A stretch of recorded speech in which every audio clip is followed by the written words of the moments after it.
All right. In the talk previous to this one, we began speaking about the relationship between subject and object. We were speaking about the attraction and repulsion that are behind desire. And we said that if one puts the emphasis on what is coming in that relationship between subject and desire, that is, if one is selfishly self-assertive, that produces on the outgoing wave repulsiveness. Complementary to that, if we self-sacrifice and put ourselves into giving love especially on the outgoing flow, then what comes in is attractive. And so we have a very simple psychology or mechanism of the way attraction and repulsion goes. It's something that is so beautiful that the cosmos is such that it can't be misused. Because you can't, you'd think, well, maybe somebody in advertising would like to use this to attract to their product, but you can't do it because you have to really be giving. And if you're really giving to produce the attractive force, you can't, that selfish element can't come in. So the cosmos not only gives us object lessons in morality, it is a foolproof scheme that, it can't be abused in that way. All right, let's again work with very simple keywords or key principles. If one sacrifices egoism, kind of egoism that thinks more about the subject than the object, and the object is usually just some sort of embellishment, then you have the sacrifice of the Aries egoism, and you have the sign opposite, you have Libra, which is, again, ruled by Venus. Character is exactly opposite. If you're unselfishly giving love to the other, that sets up the attractive force. But again, using the most basic key word for Taurus is attraction. And again, we see that it is the opposite of Scorpio. So we can see that the Scorpio, the martial keywords for Aries and Scorpio rule the force of repulsion, and self-assertion and repulsion. And if we work with Libra and Taurus, self-sacrifice and attraction, again it's the Venusian signs. Now there's much more that we could say about this. Obviously the intention is in the cardinal sign, the active sign. So if it's an active self-assertion or if it's an active self-sacrifice, that sets up the condition, and the condition is more fixed and is more set, and that is with the Scorpio and Taurus side of it. Just as we saw that the ultimate selfishness was the intent for the self-assertion, the very bottom or the deepest part of the desire world is ruled by Saturn. And if you think about the Jupiterian quality, the highest region of the desire world is the region of philanthropy. And that is, and always has been, Jupiterian. So after a while, you not only sacrifice for the sake of one other, you begin to sacrifice for all in altruism, and then you sacrifice for the whole cosmos, and it becomes universalized. And you can see that desires have different effects. Like if you're going toward the Saturnian direction and taking everything to yourself and pushing everything else away, that's lonely and isolationistic and it's separative until a person eventually has nothing but fear. Or if the fear festers long enough, it becomes hatred. But if you go in the other direction, the Jupiterian quality is taking you more toward the realms of the spirit, and the more you go toward the direction of the spirit, the more universalized things become, and the broader one's consciousness is, and it is expansive as Saturn is contracted, concentrated. So there are all kinds of things that we learn about simple astrology. Now, of course, it's not as simple as all of these horoscopes are. There is more to the desire world than the moon, which is that central region of feeling. Mars and Venus, the assertion and sacrifice, and Saturn and Jupiter. All of the planets enter in then.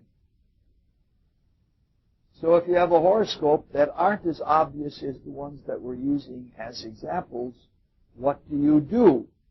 Well, what you have to do in order to apply this to each and every horoscope is you have to find the relative strengths of each planet to each other planet.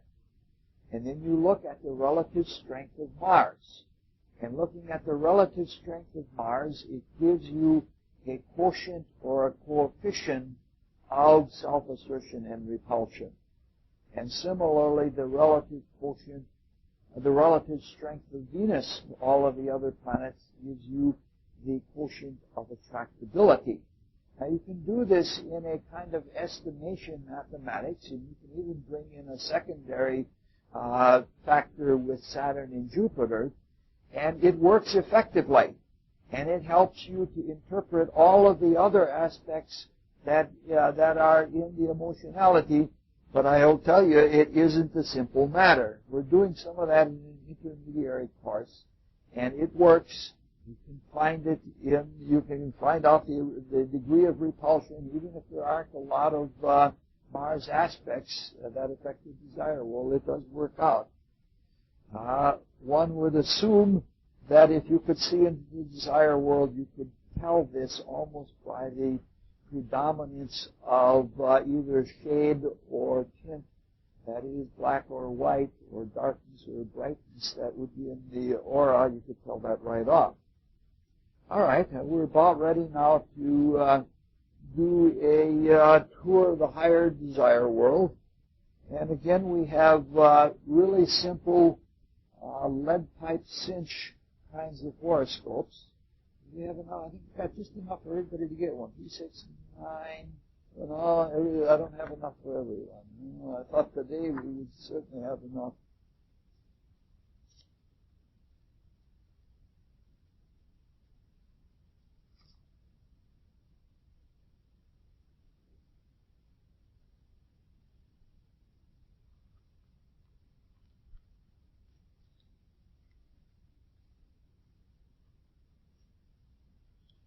This is the horoscope of someone who has been one of the most attractive women in the world.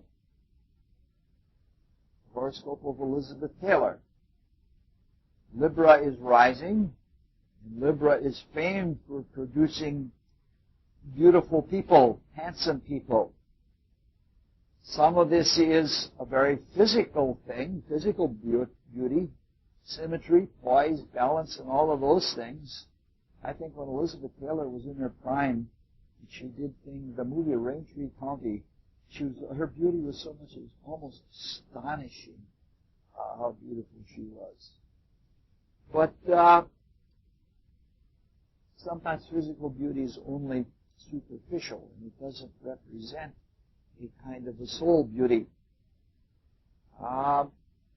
In several languages, the word beauty is the same thing as the word that indicates radiance of light. German is the perfect example. Schön is the word for beautiful, and it's the same word or from the same root as like shine, like sun shines. Rudolf Steiner claims that this is so because the love from the life spirit is shining through that person. This is truly the case with her, because her love, yes, it's highly romanticized by the same aspect. She's got that conjunction of Uranus and Venus. So to some extent, she is almost a romantic addict, but it is altruistic. And what also makes her extremely, extremely attractive, even at her age now, and she isn't especially pretty anymore, if she's at any kind of gathering, she just attracts people from all over the place. And this is because she has the Jupiter in there. The Jupiter trines Venus, and Jupiter trines Uranus. And with that kind of quality of giving for the sake of the other, and having the Jupiter-Venus quality, indicates that she's a very attractive person. She's had 8 marriages. I don't know what to say about that. I don't have any moral difficulties with that. I can remember that before my marriage, my wife had been in a previous marriage. And that was a hard thing for me to go through. I was reading Matthew's Gospel all over the place, that part again and again, that you're not supposed to be with a divorced person and all of that. I got through it and learned something from it. But I no longer feel that a marriage is successful if it lives long, and it's unsuccessful if it's short. Sometimes a short marriage is very successful, and that's all that's necessary between people. Sometimes the breakup of a marriage is more important than the continuance of a marriage or the growth of someone. We're saying that self-sacrifice has quality of giving to it. And there certainly is a lot of generosity in this chart. Jupiter is in the 11th house, and that's an impersonal kind of giving. Plus, she has all of those planets in the 5th house. In the 5th house is the quality of giving. It represents the opportunities to give.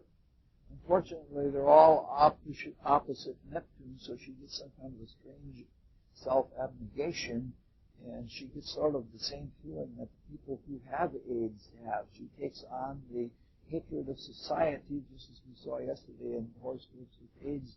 They take on the hatred of society, which is what acquired immunity, immunodisorder is all about. So, nonetheless, she's pretty attractive. We should keep moving here. I guess it's going to be Bob.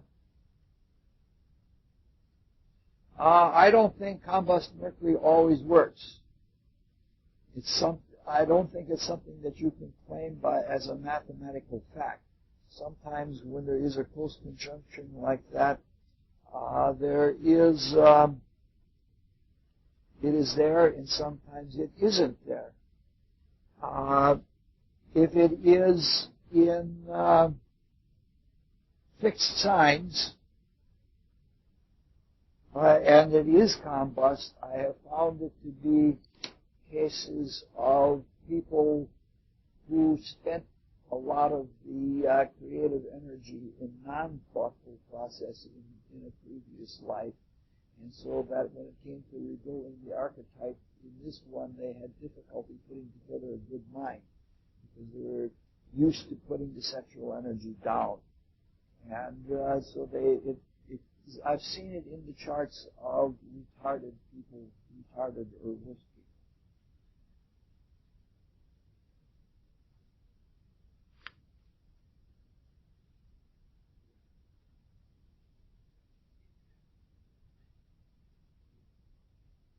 Yes?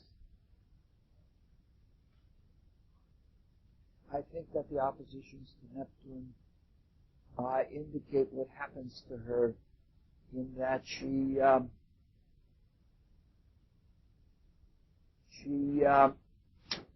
her mind is carried away by her emotions. And that's the most common thing. The ancient astrologers used to call the water signs mute signs, because people who were deaf and or dumb had Mercury in a watery sign. And if you've interacted with a lot of people who are deaf, you find out that there's an extreme excitability to them. Extreme excitability. And that is Mercury in a watery sign. And it's like Mercury doesn't function well. he's not a good water skier. All right. The next horoscope is not a horoscope. It's a moon chart. So we can't say much about the houses in it. It's interesting to me. First, let's talk about moon charts. If you don't have the time of birth, there are three things that you can do. You can do what Max Heindel did, and that is put the first house at Aries. And then you get the reflective quality of the signs into the houses. I don't like that myself because it seems that you then try to say things about the houses that don't work. Another way that it is done, if you don't have the time, is to make it a sunrise chart. And the sunrise chart is that you put the sun exactly on ascendant and you make the cusps accordingly. This gives you some vague understanding because sunrise, as we know from planetary hours, does set the tone for the whole day. But it is vague. If you read in the newspaper astrology, all of the captions for newspaper astrology where they say all the Virgos are going to have this happen or all the Sagittarii this, that is done with sunrise astrology. They take a given day and they put the sun exactly on the ascendant and then they work from there. I use moon charts because to me the most important part of astrology, it was for Max Heindel too, the most important factor in astrology is the aspects. If you look in questions and answers, he tells you how to estimate the strengths of a horoscope. Right up there is the aspects, right at the top of things. And if you have a moon chart for any given 24-hour day, you have the best possible chance of having the lunar aspects correct. And so that's why I choose a moon chart, and that's what this is. This is interesting because I like Gene Autry. I dislike Roy Rogers. Because for some, Gene Autry, in the first place, has a real beautiful voice. He has an attractive voice. And I just said to myself, Gene Autry has to be an ideal chart for attraction. And so they didn't have it in my data bank, so I went searching around for biographies and got his place of birth and his date of birth, but nobody had the hour of birth. He was born on a farm, probably in the kitchen table like I was, so he may not have, I'm not sure I was born on the kitchen table. I've heard two different stories, so I don't know for certain. But at any rate, I just knew he was going to have an attractive chart and got it, and there it was. Now, Gene Autry sold millions and millions of records, and it was hard to sell millions and millions of records because people were poor and records were expensive. I was almost tempted to bring in Roy Rogers' chart, but I figured, no, the less publicity he gets, the better. He's a Scorpio, and his wife is a Scorpio. I think they both passed on by now. And they were both reactionary, fascist kinds of Scorpio. Talk about charts of repulsion. It is him, just despite it. No, I'm just joking about all of that. This is very attractive. I think if we saw the real birth time, it would probably be the second house because he was fabulously wealthy. And because he has Mercury trine Pluto, he knew how to use that wealth. Mercury trine Pluto knows how to think very, very big, and he knew how to do that. Among his trinkets, he owned the California Angels baseball team. He always wanted a World Series, and he got, I think, one out away from getting there. I checked with a friend in Los Angeles. He got that close. He got one out away and didn't make it to the World Series. But I have heard interviews with some of his baseball players. And he would come into the locker room, and the baseball players, some of whom were pretty tough, tobacco-chewing kinds of guys, were totally in awe of him. He'd come into the locker room. He'd be wearing a dress cowboy suit with all of those dangles hanging down, and he was always impeccably dressed. And he was beautiful to see, and he was a total gentleman, even though he had the power of financial clout over him. And the players just were in awe at the kind of gentleman that he was. All of this is obvious if you look at the chart. Venus is conjoined to the Sun. So he sees himself as a gentle person. He sees himself as a compensatory person. And right about in the middle of that, which would be between 5 and 9 at 7 degrees and sextile over, we find a sextile to Jupiter. So he has all the qualities that we're talking about for attraction. It's obvious that he was personable, that he was very likable, and that he was a very generous person. I suspect that he wasn't always decisive, though, because there is a moon square the same planets, and that would indicate a lot of indecision, especially with Libra being the sign that this planet's are in. I don't want to say much more because we don't have a lot of time, and because it's only a solar chart, only a moon chart.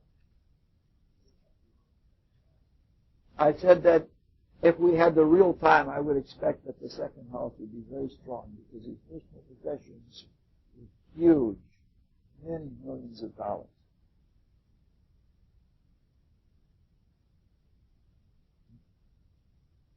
All right. Here we have a horoscope of quite an attractive person. Worldwide attractive.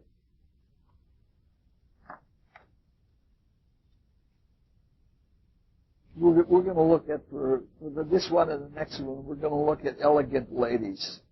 And I like elegant ladies, and this lady certainly was. Again, she fits all of our criteria.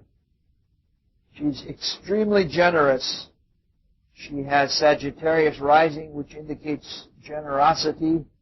And Jupiter, the ruler of the ascendant, is conjoined to Venus.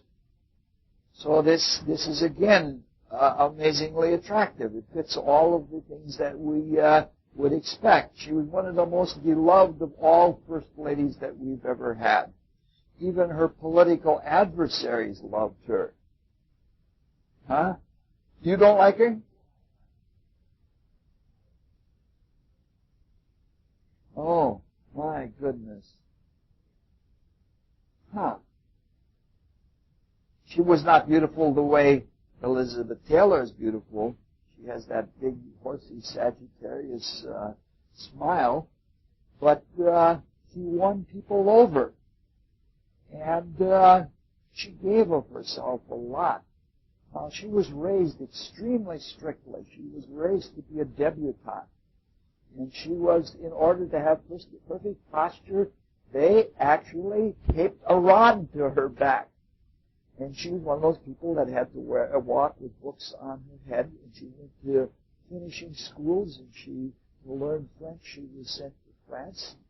And so the thing that is really good about her is that despite all of this being the perfect lady and all of that, she didn't act that way. She charmed people, but she didn't charm people because of her cultural skills. She did it because she could relax. And a person who's relaxed can put other people at ease, and when that happens, everything flows with relaxation after that. Venus, the Sun is in Libra, and she is by inner nature. She's loving and caring for the other. 2 planets in the 7th house indicate that she's very oriented to the other and has to sacrifice for the other whether she likes it or not. No matter how things were, she always gave herself the situation, and it's no wonder that she was attractive. I'm going to go fast because we've been talking astrology all week and we haven't had any questions, so I'll try and have this be short so that there's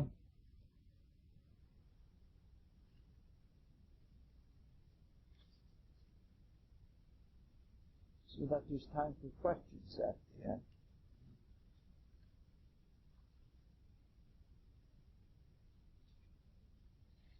This is probably the most beloved first mother that the country has had. I like the whole family myself. Any president, if you think about Jimmy Carter, he did some really remarkable things. For a Baptist to tell Playboy magazine, yes, I do have sometimes lustful thoughts. That's honesty. And his honesty went so far that he even talked about seeing UFOs. I believe he saw UFOs out of the window of Air Force One. And then he had that incident where he had to fight off that vicious rabbit. I like the man. During the years that I've been able to see presidents, I think he's probably my favorite president. But he had to fight City Hall. All right, let's look at his mother's chart, Lillian. In terms of charm, this is very similar to the horoscope of Eleanor. Again, we have Sagittarius rising, and somebody who's very, very giving. But Saturn is not too far from the ascendant, so she has that matronly old woman kind of affability. Jupiter is again conjoined Venus. In fact, this is an even stronger conjunction. And she's probably famous, and in her social, in her social set, she probably just oozed all kinds of southern charm. The sun in this horoscope is in Sagittarius, and so probably she was even much more shiny than the sun is in Leo. Was even much more shiny than Eleanor, more sunny. Everything is amplified by the Jupiter-Venus being sextile to the moon. So everything works out in such a way that the person surely is going to be attractive and charming in all of those ways.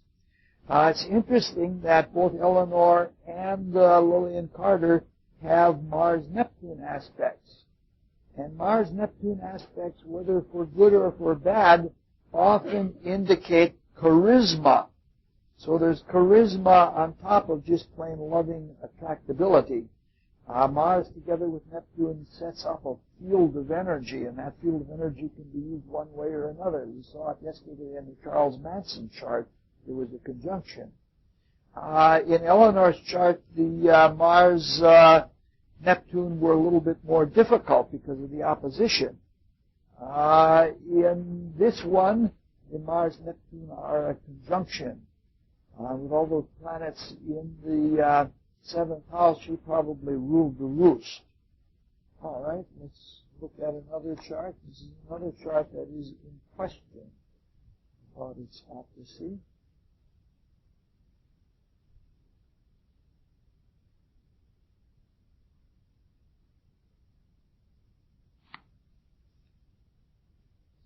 We're now looking at the region of soul life. We've looked at just simple attraction and self-sacrifice. Now let's look at soul life. We'll look at a couple of artists. Now there's doubt about the authenticity of this chart because different researchers have different ideas, and there were calendar changes since the time of change from the Julian to the Gregorian calendar, so there are possible difficulties with that. But we'll just proceed forward as though it were accurate. Sagittarius is rising, and So he has a great deal of generosity. He has a broad scope. Now we know Leonardo as a painter, and he was very excellent as a painter. Somebody wanted a proof of his ability, and what he did is he painted a perfect circle. They asked for his ability, and he took a canvas and he painted a perfect circle, meaning that he had to have an eye to be able to do that. But moreover, because of the way paintbrushes are made, you have to have a very good control because you have to twist the paintbrush as you're making the circle. Because if you don't, the line of the circle is going to be of varying width. Now it'll be slender, now it'll be wide. Anybody who's ever done any sign painting can tell you that. So the man just went out there and just painted a circle, twisting the brush at the same time, and it was perfect. It was as if you had taken a compass and had done it. And his eye was so good that he painted series of pictures of birds. He had drawings of pictures of birds that he shows things in the way they fly, the way the muscles and the feathers work in the wings of the bird, and the only way you can do that now is to take movie pictures and slow them down into slow motion to catch those things. So he was able to remember, to watch a bird in flight and remember in slow motion what the muscular action was and how things worked. Plus, he was exceedingly observant. He was in the time when painters studied physiognomy and expression. And he does those studies where he takes a head of a snarling lion and takes it through the metamorphosis and shows that the same features are on the face of a snarling person. So this is quite a remarkable individual. He was a scientist and he was an inventor. He invented the scissors and the bicycle, among many, many other things. He was an architect and he was an engineer. He was a geologist. He was a meteorologist, and he was a hydrolysis. He had all kinds of inventions that he couldn't build. That he wasn't able to make it because the technology wasn't there. He was a very, very devout man, extremely devout Catholic. And the people of his time knew him for his poise and for his beauty. And he was so strong that he could bend horseshoes. Some of the things he couldn't get invented were airplanes, submarines, helicopters, machine guns, and tanks. We had them on the drawing board. It's just amazing that somebody would have that kind of vision. Some people consider him the most intelligent human being that there has ever been. I don't know if I can go along with that. People of his time knew him for two other things. He was most famous and infamous for two other qualities. He was famous for his ability as a magician. Not a prestidigitator, but a magician. He was capable of doing magic by manipulating the spiritual forces. But he was publicly denounced as a sodomist and a homosexual. The horoscope is not a horoscope, it's not a classic as a homosexual. But if he was a homosexual, he was a Freudian homosexual. There are different kinds of etiologies that describe homosexuality and its origin. And Freud's version was that there's too strong of a mother and too weak of a father, and the Saturn in the 10th house being square to the moon, he certainly does look like I've seen that often. The other way around, he put Saturn in the 4th house. Women who become lesbians, it's not the only way they become lesbians, but women who become lesbians often have Saturn in the 4th house and not in the 10th house. All right, let's look at what we're supposed to. Okay. that's where we're coming to right now. All right, he has the sun in Taurus.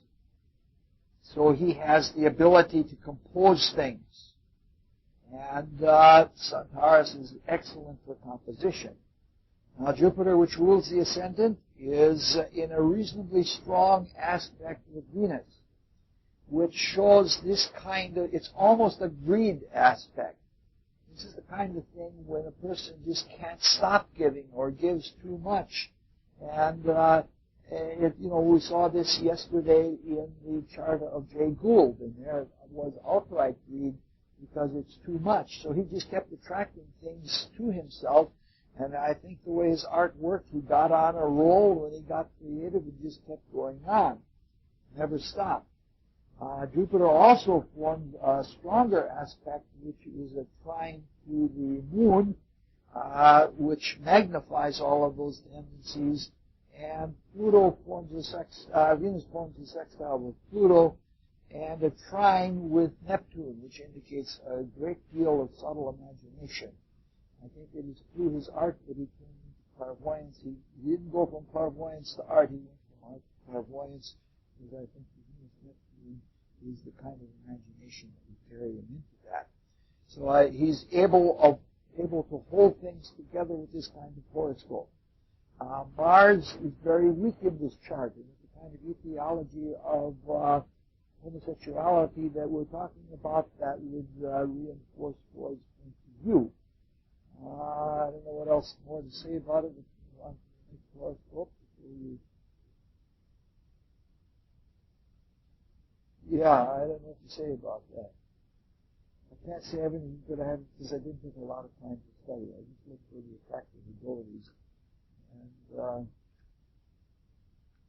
worked with that.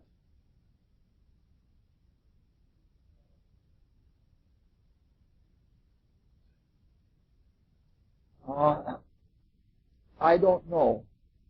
Mr. Heindel's view on homosexuality is that it's when one reaches for the octave planets before being thoroughly imbued in the Jupiterian qualities. He talked about this in Message with the Stars and says that you have to have the Jupiter morals, values, and philosophy.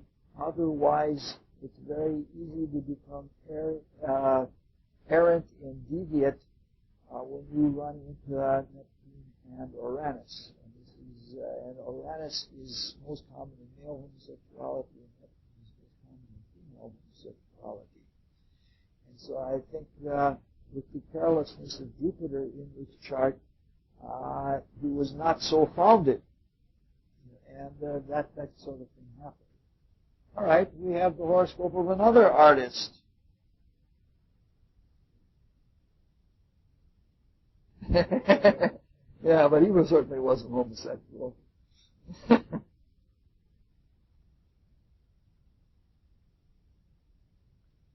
This is probably the horoscope of an extremely creative artist. Some people say not. They say that all of those wavy lines and all of that are a result of his seeing the world that way from having drunk too much absinthe. His paintings, if you go through, it was a touring exhibit of the family collection about 2 years ago. And if you follow that in terms of time, his later paintings do show mental illness or the isolation that he had in his psychic sphere. All right, at any rate, he's a great original artist and maybe one of the best colorists that there has ever been. This is the horoscope of someone who set out to become a minister, but he almost killed himself in self-sacrifice and in self-denial and service. He's got that Jupiter again square to Venus, which is excessive. And in religious service to very poor people, he just gave himself until he was sleeping in the cold with no blankets, and basically like in a shell of a house, and they had to come for him because he couldn't take care of himself anymore. All he cared about was serving the poor, their material needs and their spiritual needs.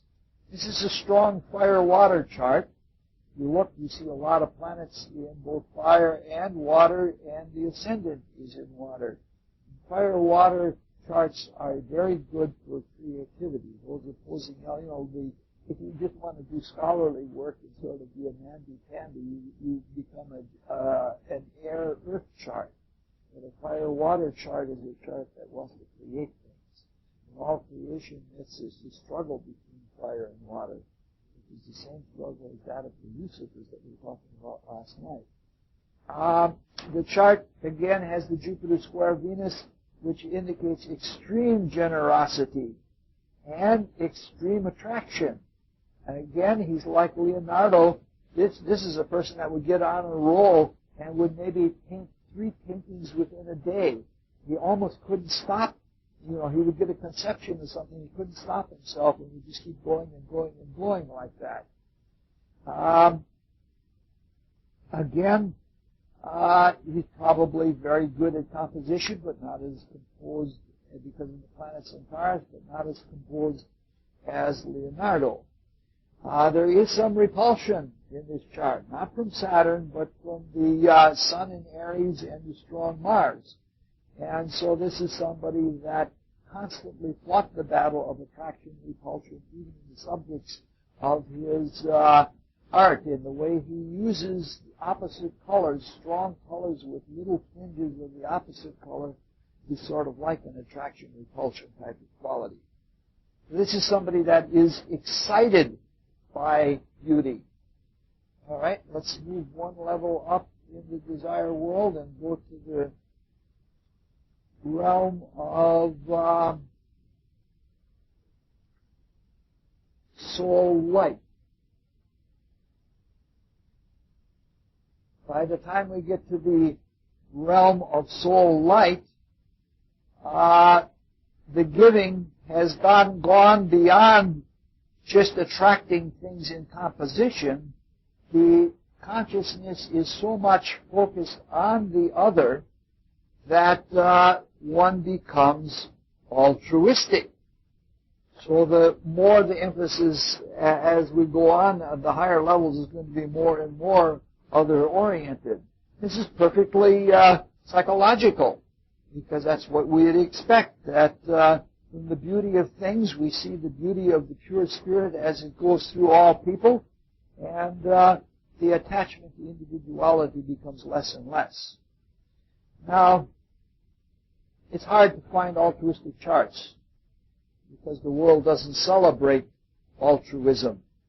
And we have 2 here that are pretty good altruists. In fact, almost all the rest of the charts are going to be Catholic charts. This is the horoscope of a Jesuit priest. During his lifetime, he published books on paleontology and on evolution, but he had to be careful there because the church was on him. His spiritual books he was not allowed to publish. The Order of Jesus would not allow him to publish them. He studied a lot of anthropology, and he was interested in humans as humans, which is a very good description of an altruist. An altruist is not just a shallow, blasé, loving of all people on the surface or something like that. There is a real caring about other people. This is a very good example of a altruist. He was a practical altruist as well. The practicality probably comes from all those planets in Taurus and Gemini, certainly plenty practical. In the First World War, he worked as a non-combatant person who carried wounded off the battlefield for either side. He was not didn't care for one side or the other.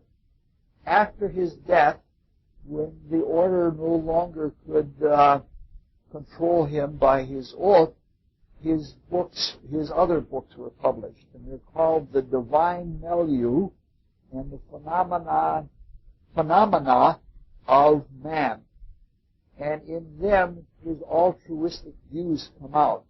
he has something that he came to all on his own that is certainly not as exact as the cosmoconception is, but he approaches that with his understanding of the evolution of consciousness in humans and his understanding of evolution through paleontology. He became very fascinated by what myths and the capacity that humans had for goodness that was almost unlimited. 6 of the 10 planets are in the 11th house, the house of friendship. And friendship is just another name for altruism. Christ in that upper room, that Aquarian upper room, said, "Ye are my friends." In this case, Venus is conjoined to Saturn and Jupiter. So not only was there an attraction, but there is something cohesive with the Saturn, something concentrated. And if the 5th house is giving of gifts as an individual, an outpouring of children of the mind in a universal way is what the 11th house is like. So this is an extremely, extremely giving person. Neptune is there also as part of this revolving conjunction that runs all the way from Venus through to Neptune. It doesn't quite get to Pluto. So this indicates that all of this had a very spiritual element about it. And all of these planets are trine to Uranus, which is the planet of altruism. So this is someone who indeed had universal love and who could literally go from the bedrock, because Taurus rules bedrock. He could go from bedrock all the way to the realm of life spirit, and it's a very great horoscope in that regard. So he's firmly rooted in altruism. All right, let's quickly move on to the next chart here.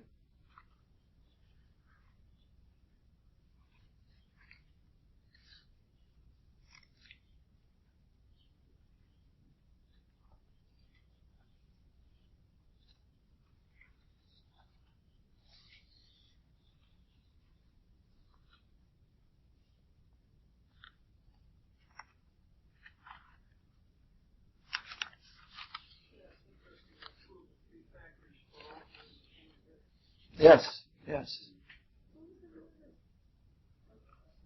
The phenomenon of man is the most, the divine milieu. He was French, so that's not as famous for altruism and the great human qualities as the phenomena of man. Yeah, phenomena of man. Phenomena is plural, which means he thinks there are many things going on with humans. I got the name backwards. This is not Merton Thomas. This is Thomas Merton. I'm sure most of you have heard of him. He was a Trappist monk who spent at least 8 years straight in total silence. I'm in awe of this person because this is someone who could pray 7 hours a day every day and did that. His literary output was prolific. Even the other monks around him were astounded. He has written over 50 books on sacred issues, literary issues, and human issues. The first book that he wrote was called The 7-Story Mountain, and it was a bestseller, but it never made the New York Times bestseller list because we didn't say, the New York Times said we don't list religious books. He's just a very, very profound man. He did talk when he had to. The order allowed that. And when it was in concordance with his calling, he was a great conversationalist. He was extremely witty. And he loved literature and he loved the arts. And he even took a little drink every now and then. He didn't get drunk or anything like that. And he was an expert at Latin. And he was a critic both in literature and in theology and was very well known for both. but he was condemned for a while by the order as a blasphemer. And this is the reason I really love him. He was condemned as a blasphemer because he loved jazz music and because he liked naughty jokes. And anybody who can pray 7 hours a day and likes jazz and naughty jokes is stellar in my book. Yeah, a man after my own heart. He rarely left silence and solitude, which he really, really liked. But he did take trips. He took a trip to Asia, and that's where he died. He met the Dalai Lama and had conversations with the Dalai Lama, and they got on famously because they spoke the same language. It's a funny thing. He visited the Buddhists in Thailand, and he was staying in one of those little Thai Buddhist huts, and he walked out on the porch, and he brushed against a fan, and the fan had a short in it, and he was electrocuted. All right. This is...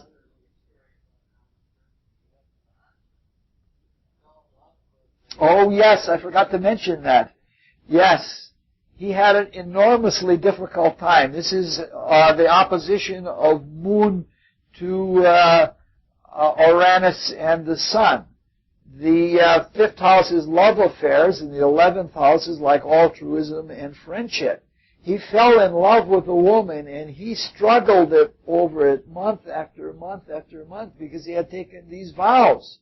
And he eventually overcame it, I guess by prayer, but he was really, really deeply in love. And I think that's great too, that somebody can have this kind of life where they're constantly aspiring to living in a higher way, but yet have all of the experiences that everybody else in life has.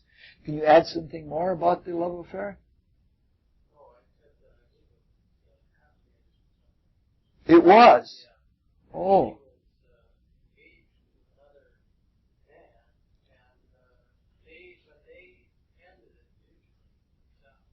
Yes. Are you saying that there was a child as a result of them? Oh, that surprises me. That doesn't seem perfectly consistent with the character. I think yes, that would be that. I have a famous chart. Oh, I have a friend that grew up in Argentina. And the lighting is not the best sort of thing in South America. They have a lot of cables that come down from the ceiling with a socket in.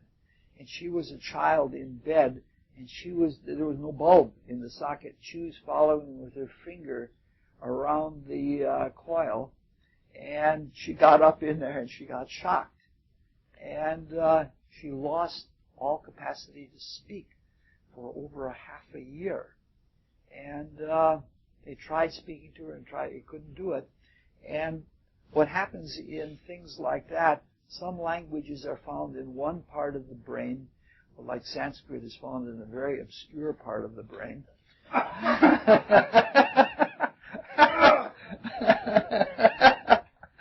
And other languages are found in another part of the brain. And they got a German maid in. And the German maid started speaking German, and she started learning German. And as soon as she got a little way with German, she could lace into that part of the brain where the Spanish was, and all its click, the Spanish came back all in an instant. Once she was able to access that part of the brain, the synapses were connected. And she has Uranus conjoined the ascendant, and I believe Mars and or Sun are involved in it too. Can't be Sun, must be Mars. But it's that kind of thing. The Uranus certainly indicates that. All right. So it's a classic for altruism. 5 planets are in Aquarius, and 3 of the 5, and 2 of the most important ones, Sun and Uranus, are in the 11th house. So this is a classic for altruism. Again, we find somebody that's very, very giving. We have a Venus this time sextile to Jupiter, so it's a very attractive sort of thing. And I imagine that his internal struggle with the woman that he was in love with, there was a great difference in age, which you would expect with Saturn opposite to Venus. And I imagine that it was probably a very frantic kind of thing because of the Uranus opposite the Moon would almost be hysterical emotional expression. His joy in solitude is probably due to the Jupiter conjoined Mercury. Just loves, in the 12th house, obviously, he loves to be away from the world, in retreat, and in silence. This is a very good chart for a monk. I have Mercury square Jupiter, and I love silence. You never tell it from much as I've been talking this week. But most days when I close the bookstore, I can't wait to get all alone and do nothing by myself. Even if sometimes I do things, but I just like being alone and being quiet. He's, one of his favorite Bible verses was, "'Tis more blessed to give than receive." All right, let's look at another giver. We're now working into, one way or another, the realm of soul power.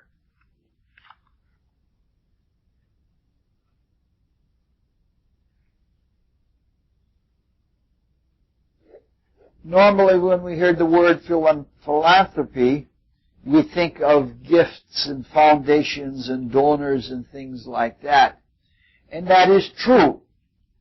But in the Rosicrucian philosophy, by philanthropy we mean giving to all of humanity and giving to the entirety of the cosmos, just general giving. It's the highest region of the desire world, which is very philanthropic, is called the region of soul power. And it's wonderful that power, the soul power, the magical ability that comes from the desire world is associated with giving. I am finding out more and more every day.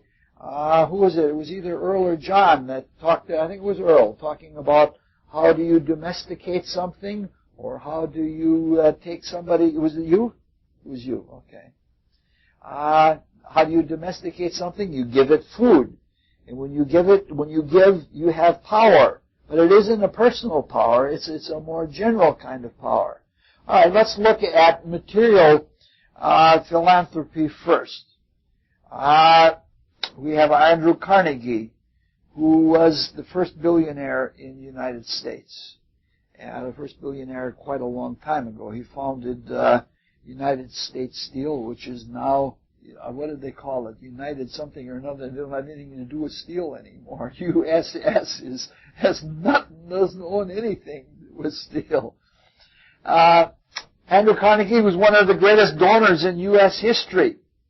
Just in libraries alone, he gave over $350 million to libraries. Other cultural facilities he gave to equally generously. We have Carnegie Hall, for example, which is a consequence of his giving. He has Scorpio rising, which you might expect with a steel magnate, and Jupiter's in the Sun is in the first house. And this is the horoscope of a self-made man. Beyond that, he has all kinds of generosity, basically from Jupiter.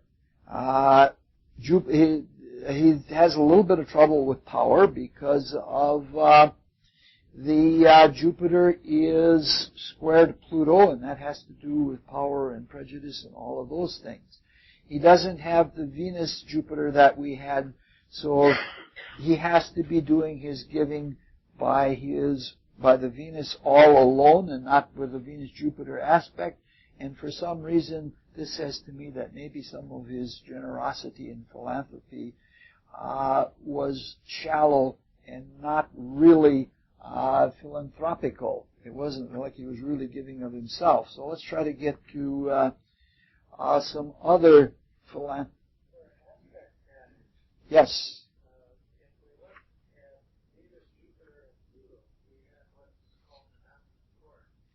Oh, yes.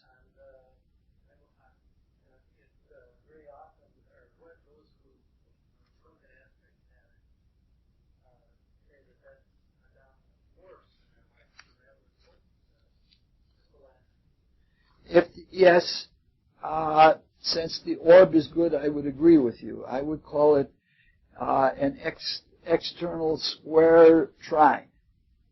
But I'll give you some tapes on those kinds of patterns. It's called external because the square is not within the trine of the Jupiter square Pluto is not inside the trine of Venus and Pluto. If Jupiter were in either Capricorn or Pisces, it would then be an internal square. It would be within. And the way the two of them work is a very, very different way. One other question. The fact that this sun and those important ones are in the first house, self-made man, but it isn't really caused by Jupiter, so to speak, might be trying to isolation? No. I think there's a generosity there, but it's sort of I've got so much, why not be generous? Like, I think the biggest philanthropist in the United States right now is probably Bill Gates. But when you have as many billions as he has, it's easy to be the biggest, and you're not really sacrificing in the giving. The self-made qualities, the reason I think it's very hard for him to be a true philanthropist, there have been true philanthropists. Just a few years ago, there was a man who was a giant who made hundreds of millions of dollars in international trading, and he gave it all up. And he walked the streets, walked the paths in India completely nude. He was a giant, and he lived off of the charity of people and just prayed for people. And that was his whole life. And when you give your whole life in that way, that is a real philanthropy, especially when you're giving up hundreds of millions of dollars to do so. He just gave it all up. He said, all right, you're my family. You can have it. I earned it all for you. I've done my duty to the world. Let me go out and do what my heart tells me to do. And I think the reason why it would be hard for Andrew Carnegie to be a true philanthropist is because the Sun, Mars in the first house, especially with the Mars ruling the ascendant, indicates an individualist. You know, this is a driving hard man. And it's just not within the character of a driving hard man like that to be totally philanthropical. He's a rugged individualist. Most of the robber barons and the millionaires, billionaires of the late 19th century were Scotch. The Jay Gould chart that we looked at yesterday, he was an Englishman. There is a prejudice in our society to say that the wealth was concentrated in the hands of Jewish people. That's not true. It's not true at all. Mellon from the Mellon Foundation and Commodore Vanderbilt, these are all Scotch and English. Oh. Yeah. I don't know. He was just, I see him as just a very driving kind of man. Did it on the drive. Yeah. A captain of industry, I think you'd call somebody like that rather than a captain. All right, this is a man that I like very much. I like a lot of the stands he took. This is a pro-life man who gave, you better know who this is, right? Yeah, this is Pope John Paul II. He gave everything he had in his life, he gave to his work. This is an attractive horoscope. It again has Libra rising, but he's certainly not attractive in the way that Elizabeth Taylor was attractive. This is another one of those horoscopes that has the Venus square Jupiter, that when people get carried away with generosity, they can't stop themselves. And I think this is the case of this man. He just loved and gave and loved and gave, and this is the sex. What do we got here? This is the sextile one. Yeah, I'm sorry. I got two sets of notes here. I got to be so careful that I don't get that confused. No, this is the square one. Yeah. All right. Yes. Beyond that, Jupiter is conjoined Neptune. So this is a pope that wasn't just religious. This is a pope that had a spiritual generosity. And the Venus-Jupiter is an extreme kind of giving, but I think that the Neptune-Jupiter indicates a quality of spiritual giving. And that's why I put him in here as the philanthropist, because I think he gives to the whole cosmos as a result of being charged spiritually. Doesn't mean he's a perfect man. Pluto is in the 9th house, and that indicates that old-fashioned religion. Give me that old-fashioned religion, if it, like we never break with the ways of the Catholic Church. This is the way it's always been, and it's the way it's always going to be. It's a very, very excellent Pluto, but he still believes in the power of the Church and the extreme conservatism of the Church. He isn't so much that he's a dangerous reactionary, but that's the way he looks at things. Like if you look at this compared to other people in the world, this was a completely pro-life person. He didn't believe in abortion. I suspect that he was probably a vegetarian. He didn't believe in war. He didn't believe in capital punishment. He did it for those Plutonian theological reasons, but he was totally pro-life. And I just like the man enormously. The terrible T-square between Saturn, Uranus, Moon, and maybe even Sun, that's a difficult T-square. That shows the battle that he had to deal with. Saturn indicates the old, Uranus indicates the new, and he's cornered between the two of them and can't decide between the old ways and the new ways. All right, one more to look at here.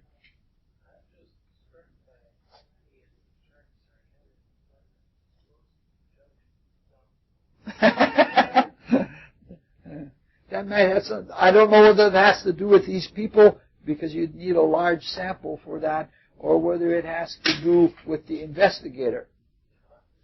That's one of the things when you're doing astrological research, you attract yourself to things that you can see, and the horoscopes that you're drawn to are just like the people that you're drawn to. They're an expression of you as much as an expression of a universal principle.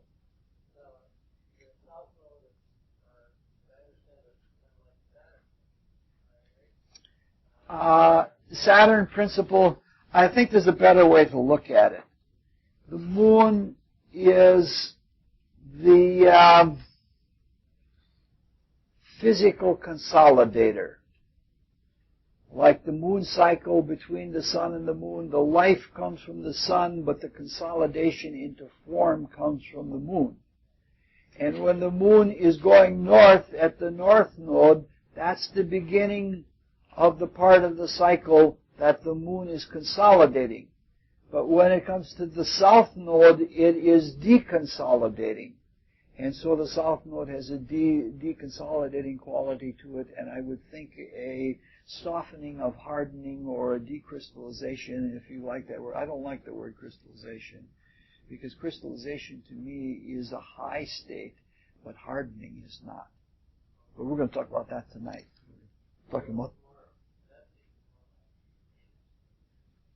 no, the south node really is a deconsolidator. The north node is like the moon as it's building up and getting pregnant from the life of the sun, and all of the things of the moon are being built in that phase. And the south is where you're withdrawing and things are sort of pulling away. This is Mother Teresa, and we'll just glance at it. It's a very good high to end on. Again, we have a Sagittarius rising, which means she gives, and she gives all. And again, we have Jupiter in the 9th house, And her giving is her religion. That's her whole way. Again, we have the Jupiter sextile Venus. So we have somebody who is very, very attractive, and she's attractive because of her loving acts. Venus is in the 8th house, which means that her loving acts are done in secret. She doesn't want them to be out in the open. I actually believe that she chose to die intentionally at the time when Princess Di died, because all of the attention would go to Princess Diana, and then she could quietly slip out without the world. And that's the kind of person that she really was. And that's the best kind of philanthropy that you can think of, because there's no possibility of ego getting in the way. And boy, that's really something. She has a lot of charm and Venusian qualities about her, but she keeps them all hidden. She kept herself in a very simple, plain kind of way. If we look at this chart, all the planets but Uranus are in the west. And this means her whole consciousness is dedicated to the other. She's not caring about herself. And this is indicated by the fact that if you take the basic aspects, the sun is unaspected. And sometimes when the sun is unaspected, it's a person who doesn't have anything together at all. In this case, I think you have to interpret the sun as unaspected as meaning that she doesn't want to have her ego or her selfhood intruding in any way in what she's doing. So this is a philanthropist of a very, very high order, and someone that works the way the highest part of the desire world works. And that's all I have to offer.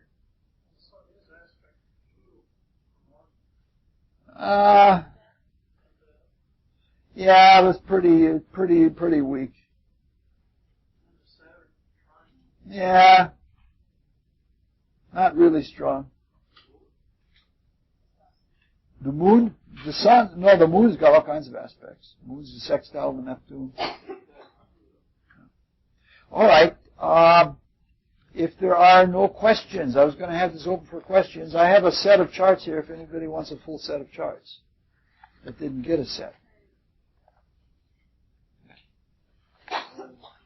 Obviously, if you want to look at these charts and study them, you want to do a much more thorough job than this slapdash kind of thing. I don't know. I could speculate, but it wouldn't be kind. Pluto square moon?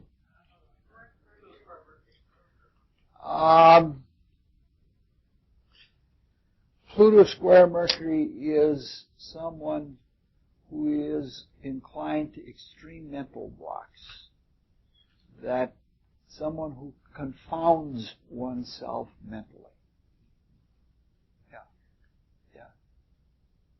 They confound themselves by asking questions and expecting absolute answers. It is the famous mental boggle aspect. Yesterday we saw the Pluto conjoined Mercury in Charles Baudelaire, and there it was, he spoke in non sequiturs, and that was meaningless. And some of the questions of Pluto-Mercury questions are meaningless. Like the classic example is roundness. You can say, what can you do with roundness? Well, you can make a wheel and put it on a cart. But if you ask, why is round round, there's no answer to that. It's an impossible question, and your mind is boggled if you try to answer that kind of impossible thing. Well, why is round round? Because it's round. You can't say anything more beyond that. And the Mercury square Pluto is inclined to do that kind of thinking. Okay. O God, increase our love for Thee, so that we may serve Thee better day to day. Let the words of our mouths and the meditation of our hearts be acceptable in Thy sight, O Lord, our strength and our Redeemer. Let's let it cool down for about 10 minutes. We've got 10 minutes for John yet.